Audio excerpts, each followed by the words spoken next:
Hello, Gemini. Thank you for joining me for your weekly forecast for week commencing the 1st of May.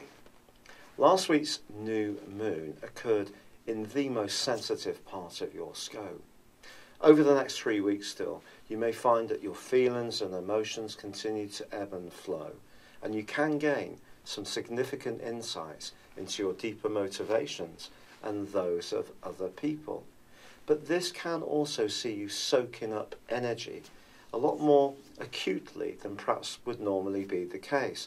You're the quick-witted member of the Zodiac and think on your feet, and there can be plenty of that this week too. But I feel the quarter moon this week suggests that if someone is around you who's not necessarily feeding the best part of yourself in terms of how you feel, then try to keep a little bit of a distance.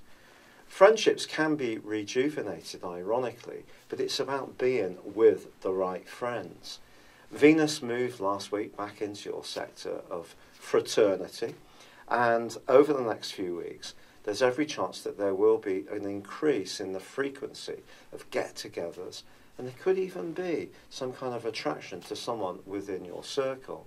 But of course, your ruler Mercury has been tracking backwards. By Wednesday, that's going to come to an end. But all through this week, Mercury is combining with the rather unsettled, restless, and independent loving energies of Uranus. But I think you may be surprised by someone's switch of attitude towards you, and someone who may have been on the periphery of your situation of late can come back to the centre in a way which will please you. By the end of this week, however, Mars, which has been giving you tremendous drive in your zodiac sign, does clash with Neptune. This is one of the trickiest of all the zodiac aspects.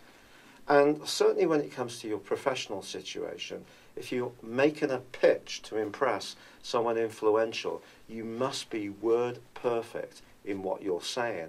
Because if you're not, they could doubt your credibility. Anything all of us say is going to be scrutinised quite carefully at the end of this week. So being correct with our facts and our research is vital to maintain our reputations. But there's another aspect at the end of this week which is absolutely superb. And anything you've been working on quietly, perhaps even for a very long time behind the scenes, can start to shape up in a very transformative way, especially in terms of your inner person, the inner being within you.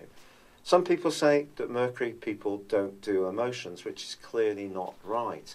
But as this week draws to a close, you can see some significant changes in your outlook. And there could also be some changes in your external circumstances too.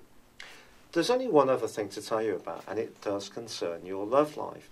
Because the arrival of Venus at the end of last week back into the sign of Aries was obviously a good thing after the challenge that planet went through from the strict energies of Saturn in your sector of relating. But no sooner is Venus back into Aries, she is challenged, but this time by the North Node, which is in a very emotional part of your situation. So when it comes to anyone you're dazzled by, just check out that it feels right. And staying in touch with those emotional undertones is probably really the key to success this week. It's been a real pleasure being with you. Thank you for joining me. Good luck and goodbye for now.